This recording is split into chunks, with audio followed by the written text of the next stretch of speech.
श्री सरनजीत सन्नी जी, सरनजीत सन्नी जी, बैठे बैठे, आप बैठे। Saranjit Sunny ji, please start. Thank you chairman sahab, मैं आपका धन्यवादी हूँ।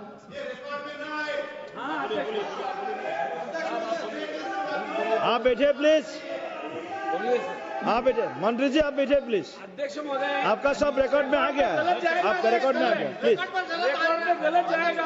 अध्यक्ष महोदय, उनका कोई रिकॉर्ड में नहीं जाएगा, आपका रिकॉर्ड में जाएगा। बोलिए सर, मेरा टाइम आपसे शुरू करना।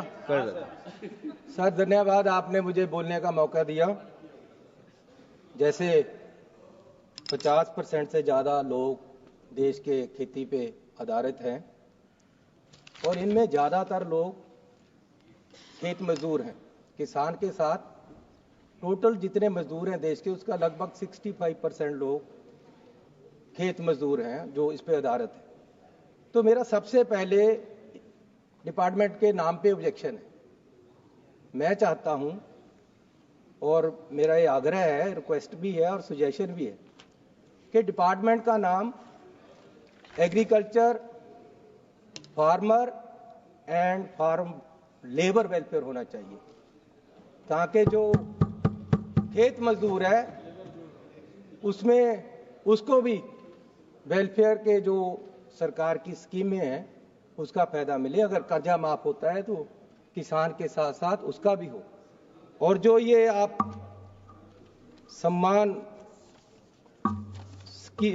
सम्मान निधि देते हो, ये 6000 साल है जो कि बहुत कम है, इसको बढ़ाकर 12000 होनी चाहिए और साथ को खेत मजदूर को भी ये मिलनी चाहिए। मेरा समय बहुत कम है, इसलिए बहुत जल्दी से मैं कुछ बातें आपके सामने रखूंगा। खास तौर पे जो sir share of the department with respect to total central plan है, वो पिछले 5 साल से कम हो रहा है लगातार।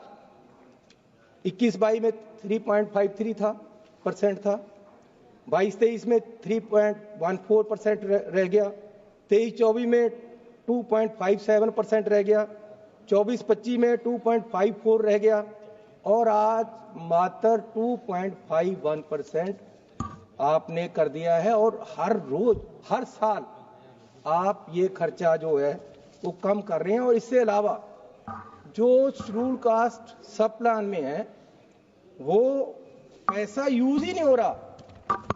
आप हर साल बड़े बड़े ऐलान कर देते हो खेती में इतना शेड्यूल कास्ट सब प्लान में खर्च होगा, लेकिन खर्च होता नहीं।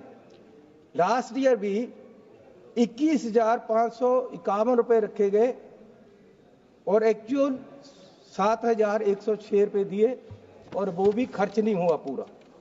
तो मैं आपको निवेदन करूंगा कि इसको दलित गरीब लोगों के लिए भी खर्च हो। जो पैसा दलित गरीब लोग के लिए रखते हो आप, वो खर्चते ही नहीं हो, तो कैसे चलेगा? गरीब कैसे उठेगा? मजदूर कैसे उठेगा? सर मैं आपसे विनती करना चाहता हूं आपके माध्यम से कि अनाज पे इंपोर्ट ड्यूटी कम करने का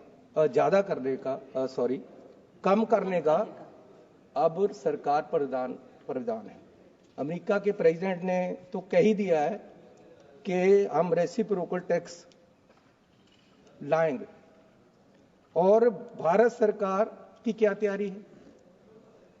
और उन्होंने ये भी कहा कि सरकार मान गई है कि इंपोर्ट ड्यूटी अनाज पे हम कम करेंगे। ये अमेरिका के प्रधानमंत्री बोल रहे हैं। मैं सरकार से पूछना चाहता हूं कि अगर आप इंपोर्ट ड्यूटी कम कर दोगे तो देश के अनाज का क्या बनेगा? इस पे मैं चाहता हूं ये जवाब दें। सर क्रॉप रेजिड्यू बड़ा रौला पड़ता है जब पराली के दिन आते हैं, लोग धान काटते हैं तो आग लगती हैं और एनवायरनमेंट भी खराब होता है, लेकिन सरकार इसका कोई इलाज नहीं कर रही।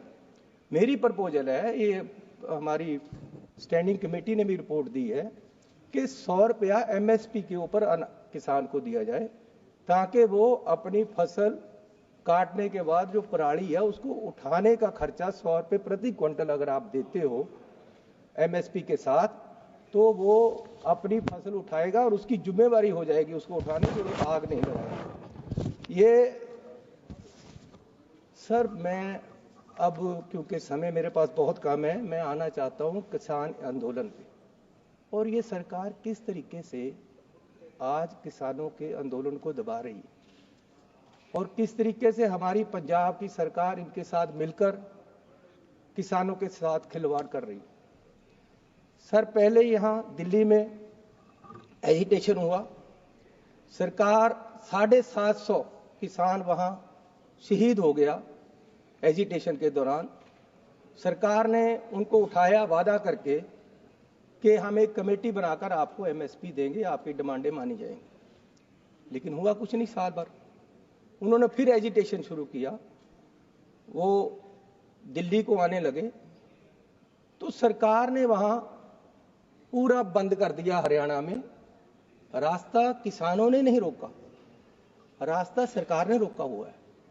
इन्होंने वहां बंद किए, बैरिकेड सरकार ने लगाए हैं। वो तो दिल्ली आना चाहते।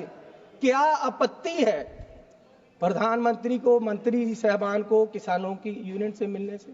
आने देते उन्हें, यहां अलग जगह दे सकते थे, लेकिन इन्होंने रास्ता रोका और किसानों को बदनाम किया जा रहा है कि किसान एजिटेशन करते हैं, किसान रास्ता रोकते हैं, किसान पूरे देश को, अर्थव्यवस्था को हिला रहे हैं, जबकि किसान अन्नदाता है।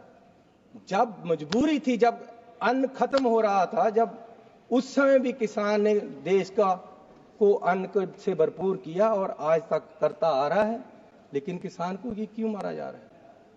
उनके साथ साथ विश्वासघात हो रहा है, उनकी पीठ में छुरा मारा जा रहा है। यहां से विश्वास देकर उठाया, वहां बैठ गए, वहां डलेवाल जी, उनके एक लीडर, वो भूख हड़ताल पे बैठे थे, उनके पास दोनों सरकारें गई कि हम आपकी बात सुनने को तैयार हैं, आप अपने अनशन को बंद करके आप हॉस्पिटल से सहायता ले लो। वो मान गए, चलो ये सुनने को तैयार है, मैं हॉस्पिटल से सहायता ले लेता हूं। उसके बाद इन्होंने क्या किया, उनको बुलाया कि जी हम आपसे बात करने के लिए तैयार हैं। 2 मीटिंग की, 4 मीटिंग की मीटिंग हो रही है और उधर पुलिस की तैयारी हो रही है उनके आंदोलन को खत्म करने की और उनके आंदोलन को उठाने की। सर, ये विश्वास है? सरकार विश्वास से चलती है।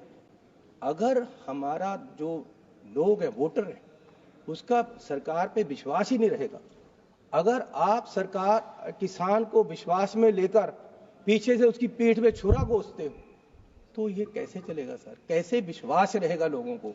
इन्होंने उनको बुलाकर उनको बातचीत की, साथ ही तैयारी कर ली और रात को अंधेरे में वहां ले जाकर हजारों पुलिस आदमी वहां उनको उठा दिया। सर, ये कैसे? ये पंजाब के ही किसान के नहीं, पूरे देश के सरकार के साथ गद्दारी, ये पूरे देश के सर, ये बीजेपी की नीति है। इन्होंने देश के किसान को बर्बाद करने का पूरा तैयारी की हुई है। ये इनकी राजनीति है कि किसान वर्सेस अदर कर जैसे हिंदू वर्सेस अदर किया, वो इनका फेल हो रहा है। अब ये किसान वर्सेस अदर करके किसानों को मार रहे हैं और दूसरों को दिखा रहे हैं कि किसान ऐसे कर रहे हैं, जबकि ये किसान को मजबूर कर रहे हैं कि किसान सड़कों पे आए। ये किसान को मजबूर कर रहे हैं कि वो इनकी बात माने, लेकिन वो मांग क्या रहा है सर? एमएसपी क्यों नहीं देते? उसका राइट है। एमएसपी कोई खैरात नहीं है, एमएसपी की गारंटी देना जरूरी है। किसान का कर्जा क्यों नहीं माफ हो रहा है? खेत मजदूर का कर्जा क्यों नहीं माफ हो रहा है? ठीक है, बड़े बड़े इंडस्ट्री, अंबानी, हजारों चरणजीव, धन्यवाद। लाखों करोड़ रुपया सदस्य श्री विष्णुदत्त शर्मा जी।